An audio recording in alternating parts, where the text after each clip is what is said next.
What I found that was really surprising to me is that some of the most successful people I know are the most giving people I know. And it's almost as if God or the universe has been like, hey, I trust you because I've seen that you're a good steward of this money. You're a good steward of what I've been giving to you. I'm going to give you more of it. Like, let's talk about money real quick, because I think is important. This is the way I like to give it as an analogy, right? Let's say you have a toy and you have two different children, right? You have child A and you give him like a red toy truck. And he's like, red? I hate red. This is blue. Like, this is my favorite color is blue. And it's like, trucks, I don't even like trucks. I like cars. And you're like, well, I don't have any other toy. And he's like, fine. And he goes and plays with it and he messes with it and he slams it into other toys and complains about how it's not the one that he wanted. And then when it's time to go eat, he leaves his toys all over the place, right? Say that's child A. Child B might be blue might be the favorite color. Blue might be the favorite color, and they might like cars more than they like trucks, right? But you give it to him and he says, thank you. And he goes and plays with it, and he plays with it nicely.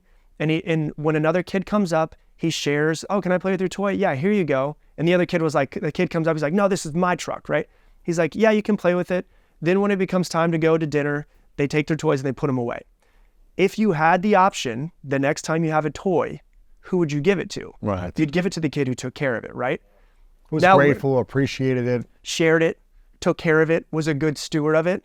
Now imagine we flip that and God is the one who has the toy. The toy is money, and it's either your person A or your person B. Most people, when they get their paycheck, I was this person for years. I get my paycheck, be like, it's still not enough. It's not enough. And I'm literally, from the moment I see my paycheck, bringing in negative energy towards money. And I'm like, it's still not enough. It's not as much as I want. I don't know if I could pay my bills with this. This is crap. And then what do? I share it with anybody? I don't give anybody any of that money, and I hoard it. Do I take care of it? No, I complain about it. I don't have enough. I don't enjoy it. I don't share it. I waste it. I buy stupid stuff. And then you see on the other side, someone who gets their paycheck, and this is a big thing that I changed in myself like 7 years ago.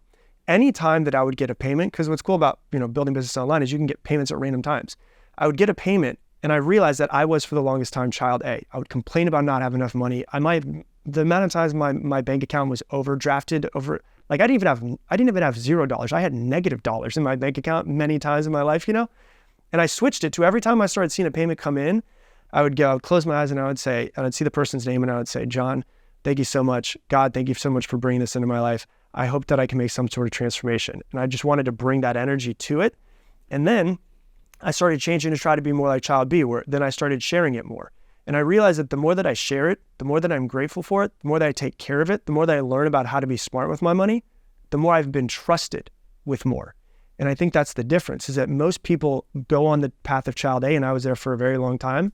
And I went to child B, which is I'm going to be grateful for whatever comes in. If I see a penny on the floor, I'm going to pick it up, because if I can't be trusted with a little, I can't be trusted with a lot. I'm going to pick it up. I'm going to put it in my pocket. I'm going to say, thank you for giving me this, universe. I appreciate it. I appreciate the small amounts. I appreciate the big amounts, because I'm going to appreciate the small amounts, the big amounts. I'm going to share it whenever I can share it. And I'm going to try to be the best steward of my money that I can. And what's crazy is it just like you said, it's like the river just widened, because there was now more space for me to be able to be a good steward for it. If you're looking to level up and get focused, stop procrastinating, and upgrade your life, make sure you get a copy of this book from my man, Rob Dial. You can get it. It's out right now. Make sure to grab a copy. Follow you on all over the places on social media at Rob Dial Jr., robdial.com. Also, your podcast is one of the biggest personal development podcasts out there. Make sure you guys check out Mindset Mentor podcast as well. And what else can we do to support you today, man? That's it, man. I'm just here to serve. If people want to listen to the podcast, there's 1,300 episodes. If they want to read the book, they can read the book. I'm all over the place. Wherever you like to consume content, I'm there. You can find me, and hopefully I can serve people. It's a lot of great content, man. And you have so many great chapters and exercises in here. So I want people to make sure to go through this, different prompts, different things like that, to help them overcome the things that are keeping them from the life they want. So make sure you guys get this copy of Level Up. Couple final questions for you. This one's called the 3 Truths. Okay. Imagine it's your last day on earth. You've accomplished and achieved everything you want. But it's time for you to go. You get to live as long as you want, but it's the last day. And for whatever reason, you've got to take all of your work with you. Every piece of content is gone. This book is gone. Everything you've ever done. The 1,300 episodes gone. And all you get to do is... I worked so hard for all this stuff. Right? It's all going to go eventually anyways, you know? Right. But all you get to do is share 3 lessons to the world. 3 things you know to be true from your existence. And we don't have any other content of yours except for these 3 truths. What would you share with the world? The first one that comes into my mind is love is all that matters. I think that's all that really matters. I don't know how it works, but the older I get, the more I start to learn it. I think that love is actually the only thing that matters. I used to think that it was success and money and all that stuff made me happy, but I've realized that what I was really searching for when I thought I wanted to be stable and financially stable was emotional stability, which I think my wife has helped me feel and bring to me and go, this is what I've been searching for my whole life, right? Like I've wanted this. So I think love is all that matters. I think that goes along with that as well is be kind to everyone that you meet, because I think there's so many people going through so many things. You know, like if you think about the guy that you were talking about that committed suicide, like you had no idea, and you were just past him. He seemed like he was okay and stuff. And when you see people like Robin Williams, who are like one of the lights of the world, commit suicide, it's like you never actually truly know what someone's going through. And there's a lot of people that look like they have it together, but inside they just really need somebody else. And so I think that's a really big piece to it.